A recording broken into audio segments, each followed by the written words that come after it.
again there, YouTube friends. Welcome back to N9TAX Retro Lab.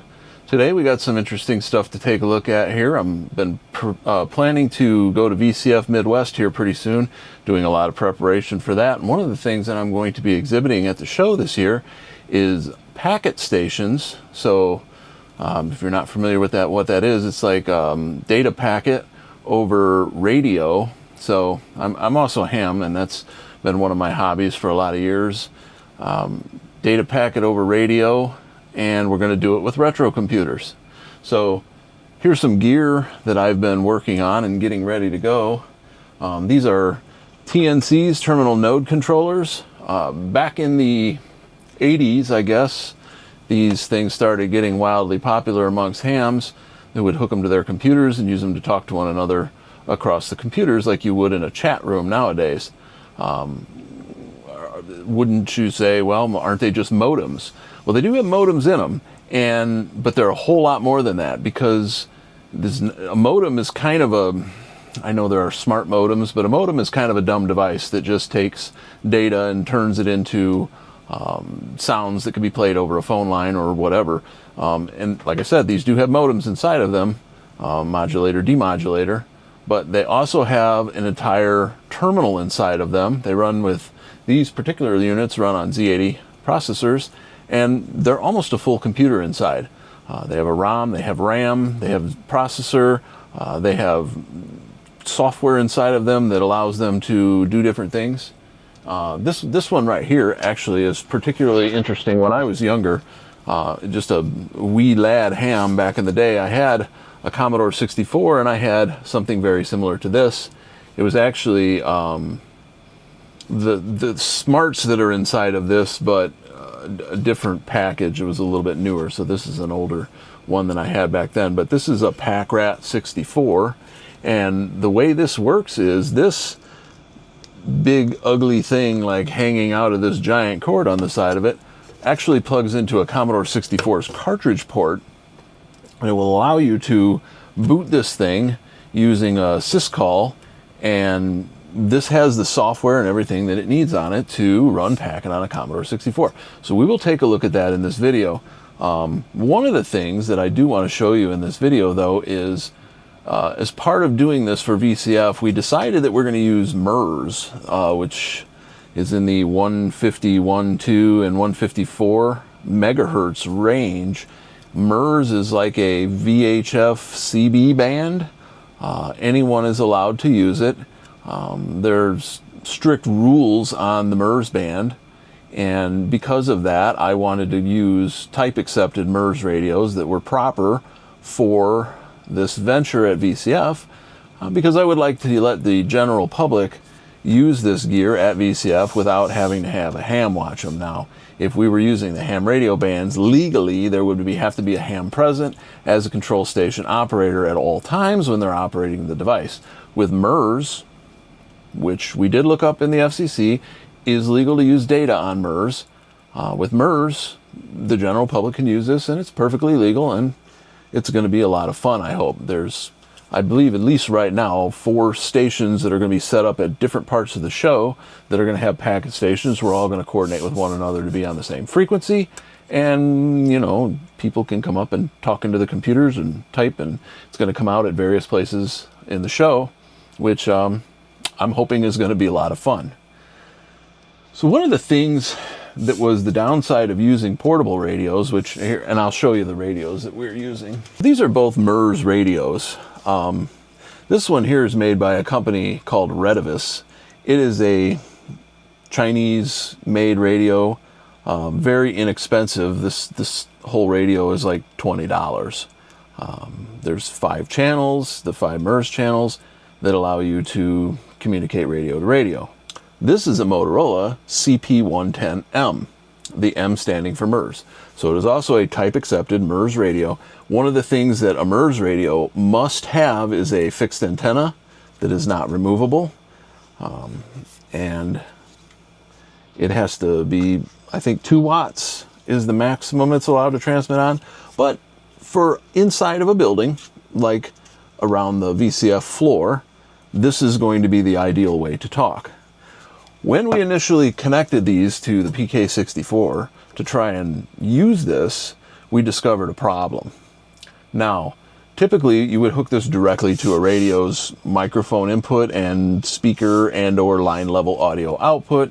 There are adjustments to deal with the audio levels and things like such. Plus they're very tolerant to a wide range of audio levels because it's a pretty slow frequency shift key data mode that it uses.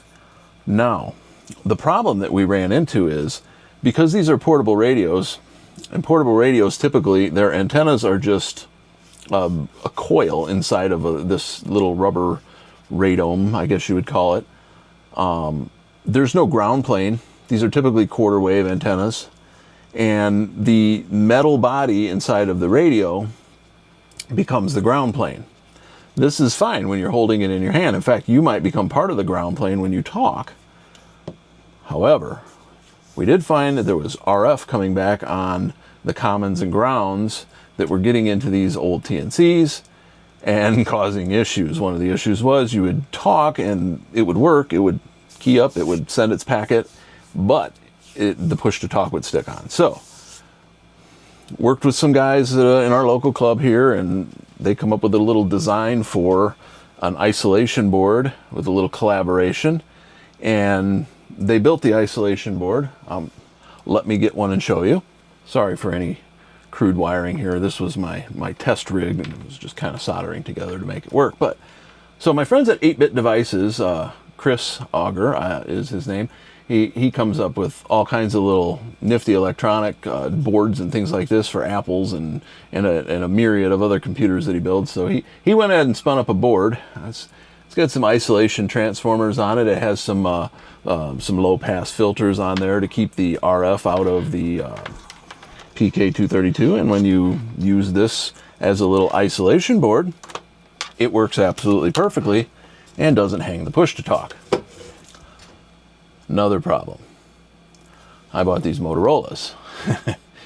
Well, the Redivises use the same plug as the Baofeng, which is the Kenwood standard. For anyone who's not familiar with that, there's a 2.5 millimeter jack and a 3.5 millimeter jack, TRS jacks, so tip, ring, and sleeve. And those jacks are the same with these Redivises, Baofengs, any of the Kenwood radios that use the 2-pin inputs. They're all wired the same. Well, Chris designed his board to work with the Kenwood standard. Perfectly understandable. He's going to use BTEC radios, I believe, BTEC MERS radios, and these Redivises we're also going to have. These Redivis radios are good, but I wanted to use these Motorola's, so you're going to have to be difficult, right? Well, let me grab you a plug for a Motorola. So Motorola uses balanced audio amplifiers inside of their radios, and they also use it on their microphone amplification circuit. And because of that, they don't, their microphone is floating above ground.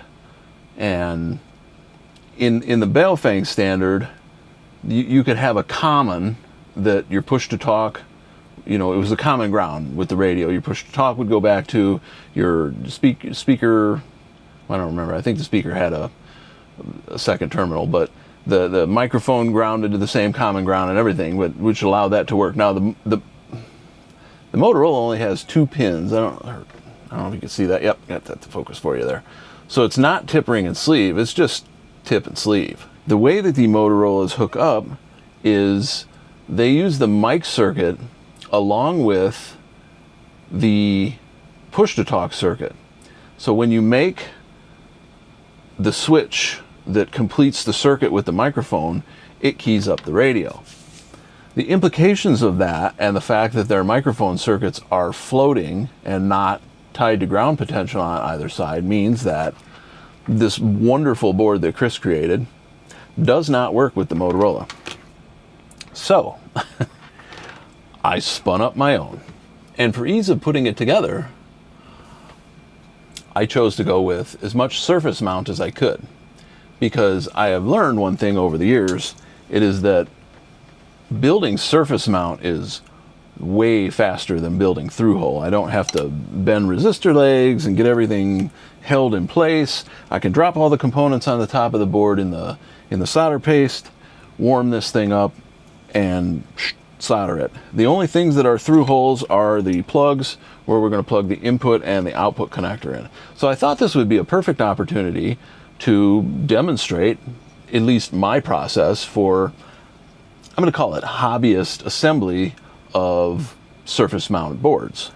Now, obviously, you know, pick and place machines and things like that are way better. And if you're going to make a lot of boards, honestly, the way to do it is to use either like JLC or PCBWay, and I use PCBWay to have these made, to have them assemble the boards for you. They will source the parts and assemble them, and it's very cost effective. So it's definitely something to take a look at. But if you're just going to make a few, like I'm only going to make a few of these because, you know, I only need a handful of them. I'm going to put a few of these stations together myself at the show. I'm going to loan a one or two out. That's all I need. It wasn't worth having them go through that process of working out all the components and things. So I'm going to do the hobbyist soldering job, and I'm going to show you how that works. So when you order a board from whatever board house you order it from, if you're getting surface mount devices put on that board, you can check a box to have a stencil made. And this is a stencil. And what this has in it is it has holes in it that coincide with the pads that need solder paste. Now, in a real board house where they're making these things come in a big frame. And you can order them in the frame from PCBWay. Don't do that, please. Not for hobbyist work. But you can also order them small, like this. So you could just take this thing here and get your board aligned to the holes. Let's see here. It's kind of a pain in the butt, but when I see silver in all the holes, I know that I'm aligned. And problem is I try and hold this down and it flexes a little bit and it comes up off the board and this, that, and the other. So I thought to myself, you know, why not make something that would allow me to do that and hold that thing in place with me. So I came up with this nice little 3D printed holder here. When I drop this in, this fits in there snugly, and as you can see, we have silver in all the holes. And it keeps it nice and flat so that it doesn't roll up off of the board if you try and hold it down like this. And you could do it without this if you had some other circuit board that was the same thickness, and if you were to get a bunch of boards from PCBWay, you could do it that way too and just use the extra boards to set around it to keep it flat. But this, I don't know, this took like 45 minutes to print, took like 5 minutes to design, so pretty cool. I think it's going to work really well. I've done some of these in the past where I was doing low yield things like this and wanted to paste it up, and it was kind of a mess, you know, trying to hold that thing in place. So this looks like it's going to work really well. And I've not tried it before now. I just made this thing like an hour ago. So we're going to try this together and see how this works. So let me get some paste and we'll get this thing pasted up. And I'm going to show you before and after what it looks like when you put the paste on in my microscope so that you can see, you know, what this process is like. It's good to see nothing but silver because you want your holes over top of the pads that you're going to be putting your paste in. Now I'm going to put a bunch of paste here in the middle. And all we're going to do is just take a little rubber squeegee here and drag that paste over the holes. Want to get even coverage in all of our holes, so we make sure we have the right amount of paste over all of our pads. Put some more over here.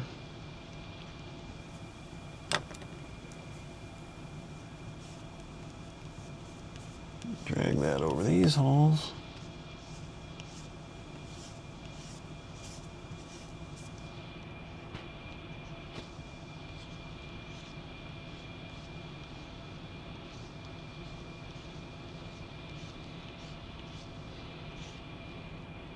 Kind of a little tedious. I haven't done this in a while, so just making sure that I'm getting them all filled in good.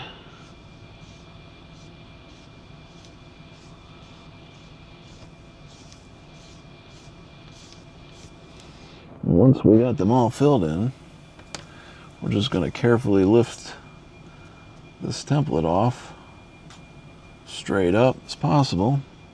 And what we're left with, we'll take this over to the microscope and I'll show you. All right, so here you can see board that hasn't had paste applied. It's just plain silver pads like you'd have straight from the factory.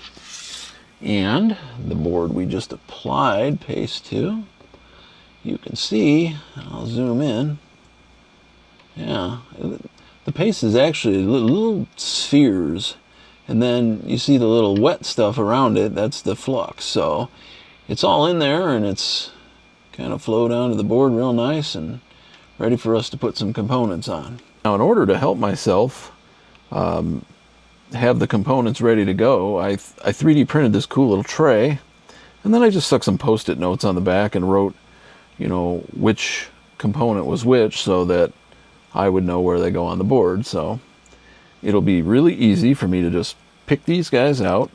Now, if you're going to do surface mount work and you're going to put these components on by hand, you see this is a Swiss-made Ideal Tech, a decent pair of surface mount tweezers. It has a nice little square at the end of it there.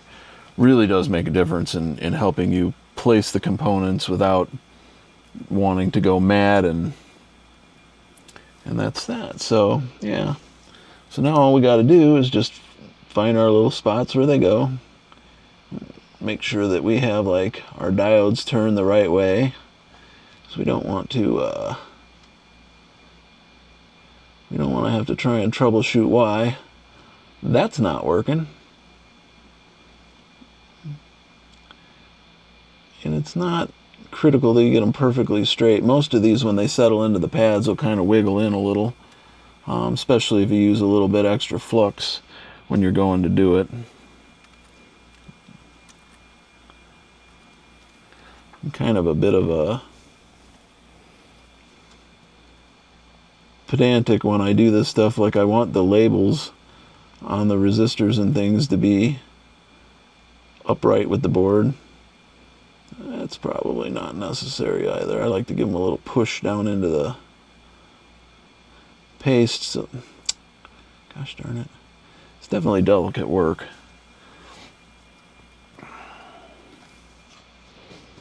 We just kind of move our way around the board here. Find where we want our components to go. Incidentally, if they go up and down against the board, I like to have them named in the down. I know that's probably a little bit too crazy there, but yeah, that's what I like. So our next diode here is an LED. LEDs are a little bit different. Now the anode does go towards the top, and I know that because I made the thing. If you look on the bottom, this is a little arrow. So it kind of matches the arrow in the schematic symbol, so you'll know what side is the anode and cathode. So that's going to go anode up towards the top of the board. You'll have to check the data sheet. Not all LEDs have the same marking on the back of them, but a lot of them do. So our little inductors, they don't think they have any wording on them. They just kind of sit in their little pads, like so.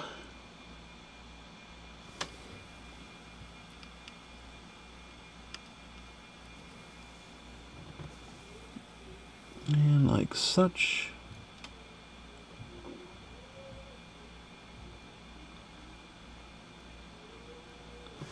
That's it. I mean, it's no real trick. It just takes a little bit of a steady hand, I suppose. And this little tray is really nice. Whoever designed this thing and put it on Thingiverse, thank you.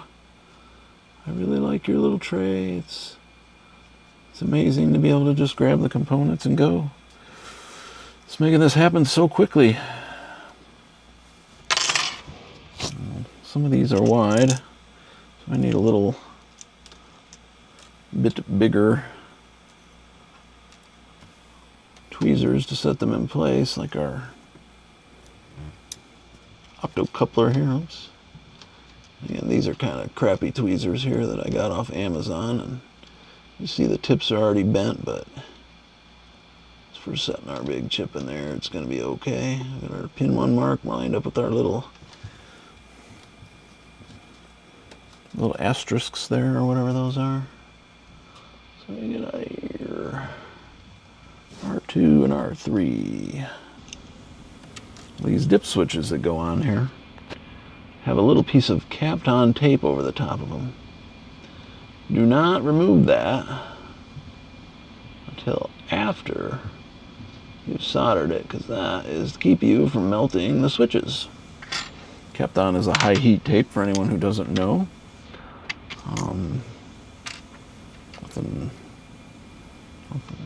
3M makes the best stuff. This is probably that. I have some cheap stuff that came off Amazon that's pretty horrible. Its heat protection is okay, but it doesn't stick to anything. Gosh darn it. I'm glad I did not drop that onto a bunch of components. That would have been a mess. Come on, land it in there. It's like playing lunar lander here. It's a little bit tricky. These big components. These are the 1-to-1 isolation transformers here.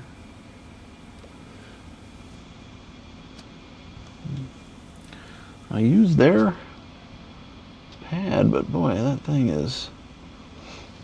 seems like it's almost wider. And it's just right there. I use their layout. When you buy these on DigiKey or Mauser, you can download the actual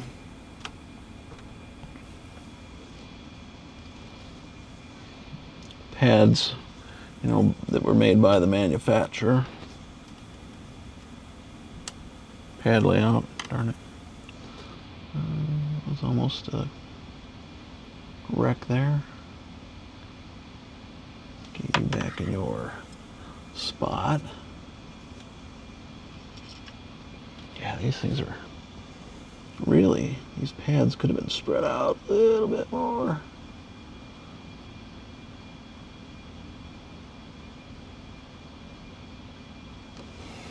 Not sure what they were thinking there. You can modify the pad layouts if you really want to. I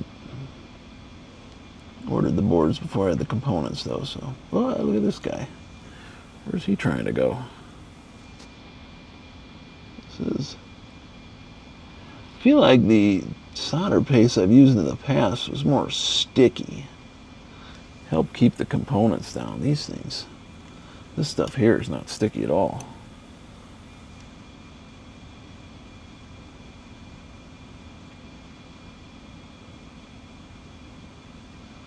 There's no adhesives in the stuff there, so. All right, that's it. The components are all placed. Let me get the hot plate set up and solder these guys down.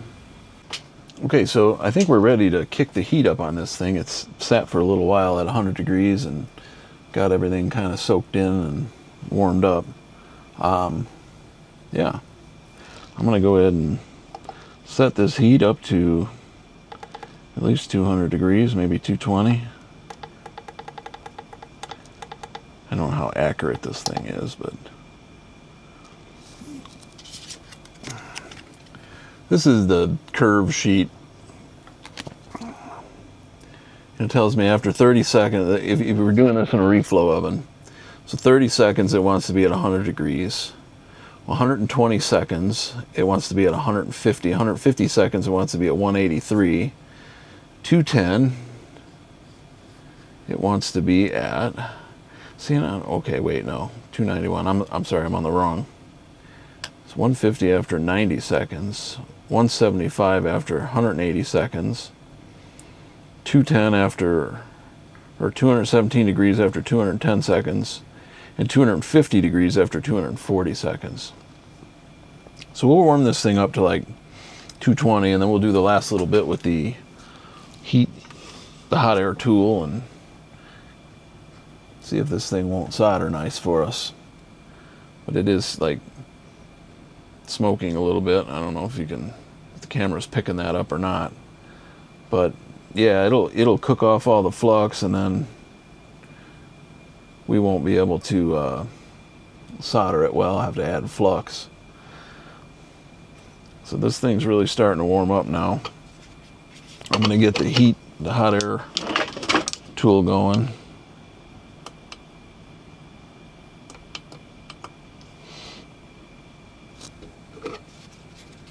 We're hitting 200 degrees and we're starting to get some smoke.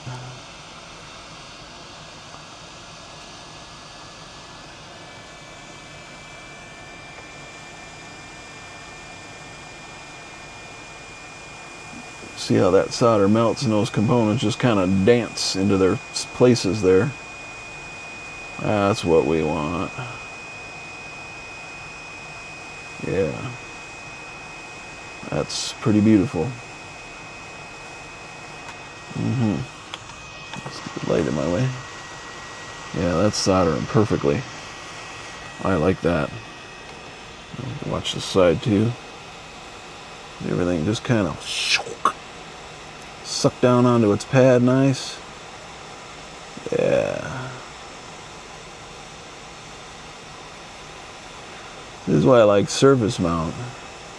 All of our soldering is done in like 30 seconds here.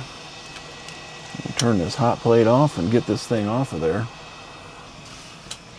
And we don't want to leave it on there for too long. It's going to be hot as Hades though, so I don't want to touch it either. I'm going to kind of slide that over. Bring that down. I got a little piece of metal here on the table. I could set it on, let it cool off, and then we'll throw it in the microscope and take a look at it here in a moment once it's cool and I don't risk burning my hands. All right, so back under the microscope here. It's not bad for a amateur production of let's solder this board together. You know, again, I'm no professional, and you know, honestly, yeah, there's a couple crooked components, but you know, this is very likely going to work. The only thing I don't like is D1 there. It looks like he's not quite on his pads. I could fix that up with a little hand soldering here. This is the one thing about these diodes. They have these very tiny pads on them. You know, they're really hard to get placed well. Let me fire up an iron and we'll just see if we can't straighten that guy out a little bit. Make sure he's soldered down anyway. Alright, let's see if we can't fix this duder up a little bit here. I'm not going to try and move it. I just want to make sure that maybe I'll try and move this side a little bit because it was really off. Oh, okay, I lied. I'm going to try and move it because it moves so easy. Yeah. Yeah, there he goes. He's looking real good now. These inductors look okay. Yeah. I think they're okay. So, he's a little off kilter, but it's probably going to be too hard to move with the soldering iron, so I'm just going to leave it be. So yeah, I mean, all in all, I definitely want to get a reflow oven. There's some inexpensive ones on the market now, and it'd be neat to try, just see how high of a quality you could get. You can remove our Kapton tape now. Sometimes that stuff's hard to get off. You get a corner peeling with your little. See that we have indeed not melted any of the switches. Nice and crisp looking. A little goo around the edges. We'd probably clean up with some alcohol, but yeah, I think she's good to go. Let me get the the couple of things that I do have to solder on via the hand soldering method, and then we'll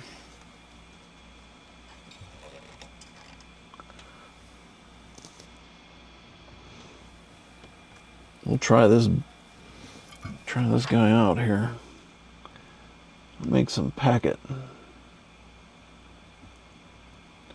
Generally, when I'm soldering these on, I try to look. I could wiggle it back and forth and get the pins where they're square. I'm definitely checking. Yeah, that looks okay. So you want your connector to be straight coming off the board, so it doesn't look stupid. Yeah. These guys soldered up a little bit here.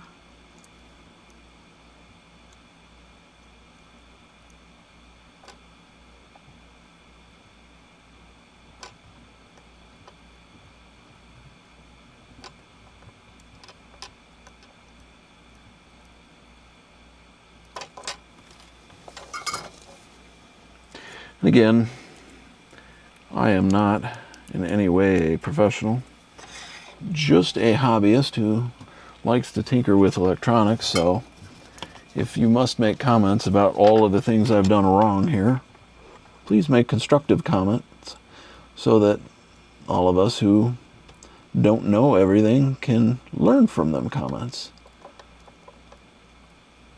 If you're just going to get on there and tell me I don't know what I'm doing, save your breath. I already know.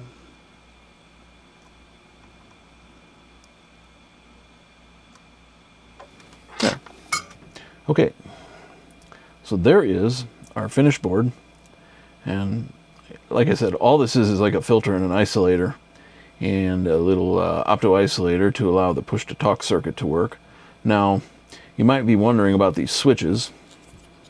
On the back, I've made some notes to remind myself how things work. Actually, the switch notes are here. So 1, 4, and 5 on for Baofeng. This thing doesn't like to focus close. And 2 and 3 on for Motorola. Obviously, the rest of them off. On the back here, I have, and I like doing this on boards. If you're ever going to make your own boards and stuff like this for your own good, you know, there's plenty of space on boards, and so many people make these hobbyist things and they end up selling them at some point.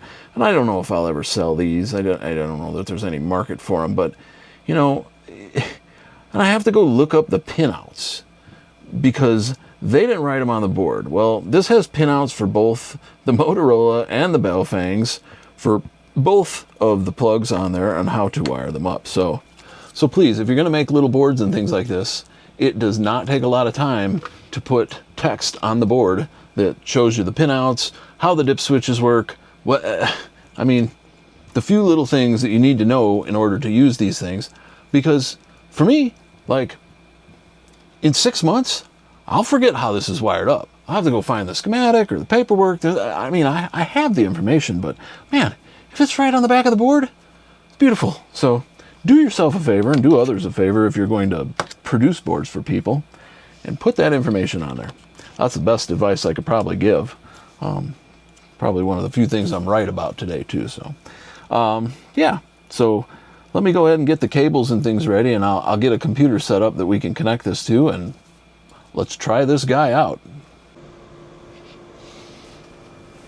Okay, we're back. I think I got everything set up so that we could do a little demonstration of how this works. So let's take a look at the little board and how it all plugs into the TNC, and then we will try this out. Okay, so here is the radio, and you know, of course we have the cord plugged into the mic speaker jack here, and then that plugs into, sorry, this is still kind of not planned out well, that plugs into the little board via the small JST connector there.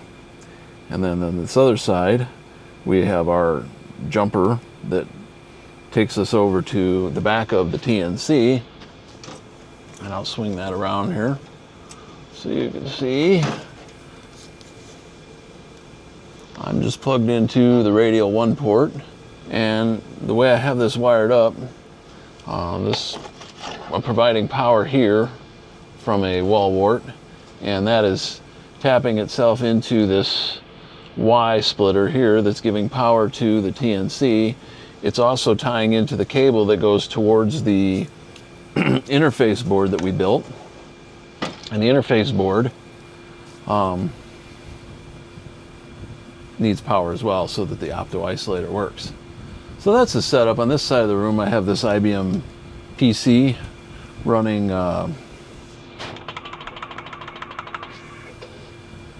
Procom Plus.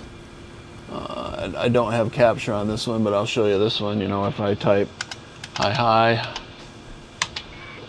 it does send a packet burst. So that's that side. Of course, I need 2 of these running at the same time. I do have this set up over here. This is, because we only built one of our little boards. This is still the board from 8-bit devices. Just running another radio that's mounted up on that little tripod there. We're going to be using these little tripods. Sorry for the mess. And that's connected to the back of the TNC, which is down here in this mess of stuff. That is our PK64 TNC. Now, okay, and then on this side of the room, we have the Commodore 64, which, let's see if I can get that in the shot there, which is down here. And you can see by the capture I have running that it is booted to its basic screen. So in order to get this thing to run, we have to do a syscall. And there's 2 different ways that you can do it. You can do a sys 33333, or you can do a 33332. And I'll show you what the difference is. So if I say sys 33333 and hit enter, this boots into PackRat. Now I'm going to reset the Commodore. Sorry. And I'm going to do a sys 33332. Now, if you notice, that time it came up, it's in color, not black and white. So a little neat trick you can do if you want it in black and white. I actually like it in color because if I can set the colors here, if I go to color, so it says characters. What do I want characters? So let's make characters white, and let's make the screen blue and the border black. Now doesn't that pop? I don't know. I just really think that that's pretty neat. So there's a couple things that we can do here. K takes us to the calibrate screen. We can set that to VHF using F1. If we hit push to talk, you'll hear that it sends out the 1200 hertz mark frequency. If I hit F3, you'll hear it's now sending the 2200 kilohertz, 2200 hertz, sorry, space frequency. And yeah, so that allows you to set the audio level. There's a little pot on the side of this device. I actually use my service monitor. I like to set these things to around 3 kilohertz for digital, which is 60% deviation in a 25 kilohertz channel. So you have 5 kilohertz max deviation on the radio. You don't want to overdrive the radio because you could get distortion and stuff like that. So if you run your digital modes at about 60%. Now, I know most of you probably don't have a service monitor, but you can also follow what it says to do in the book, and it says to turn it down until you hear the audio noticeably changing, and then turn it back up until you stop hearing it change, and then turn it back down a little bit so that you're right at the edge of where the radio is maxing out in its deviation. Now, I don't agree with that. I feel like I get more accurate, copyable digital mode set if I actually just bring that volume just a tad down from where it's at its maximum. So you try and get it down at 60% deviation. Anyway, barring all of that, so that's calibration. I can hit run stop. That will take me back to the main screen. Let's see, there's a lot of different modes here. Amtor already bought out asking Morse. Those are all HF modes, so it's not something we're going to use on these VHF radios. The only applicable thing to the VHF radio is P for packet. The other things like load, browse, edit, move, save, you can store, you know, on a disk or whatever, your conversations that you have. So if you want to bring them back up later, I'm not going to use any of that because this is just to play around at the show. So I'm going to select P for packet. And I get this screen here that says that I'm disconnected. Typically in packet, back in the day, you would call another station, which is another person, they would answer, and then you would have a packet session that was between the two of you. So that's one way, and you use the connect command. So you'd say connect, and then the other person's call sign, it will connect. Now, what we're going to do at the show, because we want all of the different computers to see all of the conversations, is we're going to put this in conversation mode. So we're going to hit CONV and hit enter, and now that puts me in conversation mode. Now, if I type something like "Hello, Joe," and hit enter, after I've hit enter, and you heard it send,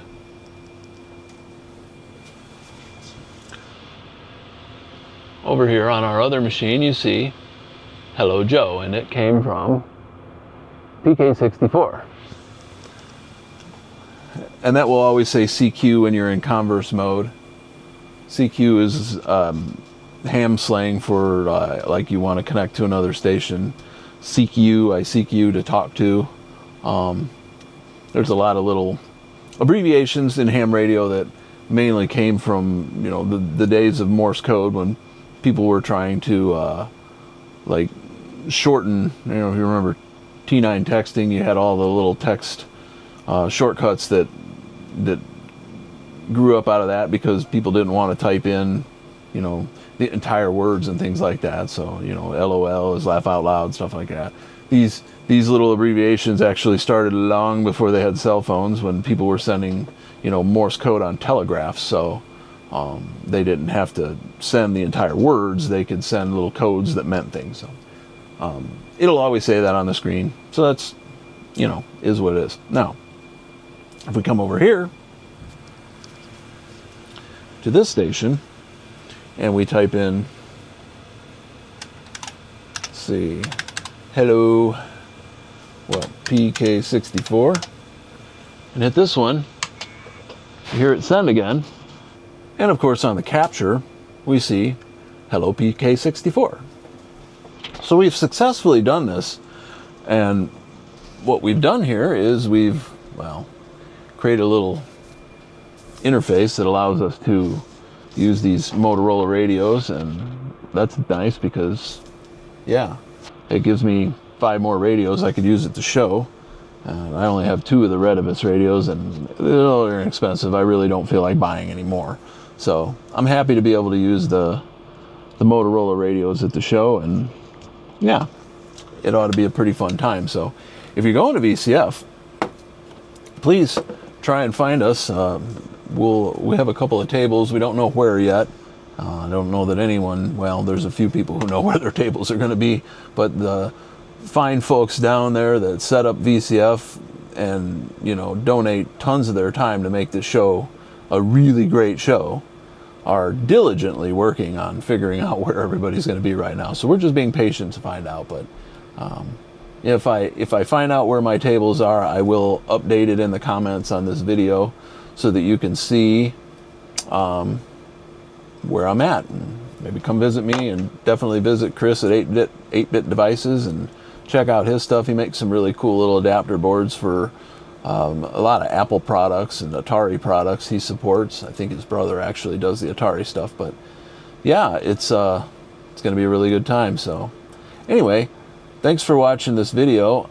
I know it wasn't a ton about the actual TNCs. They're, you know, once you get it all working, which we did, it's actually a pretty simple thing. You know, you're just sending text back and forth between two stations. So yeah, anyway, thanks for watching the video. You know, all that YouTube stuff down there, or like and subscribe. It definitely helps out the channel if you enjoyed the video. If you have any questions or comments about packet setups or stuff like that, throw that in the comments, and you know, maybe myself or someone else who watched the video can answer your questions and help you out with that. But for today, that's all I have, and thanks for watching the video again, and have a great day.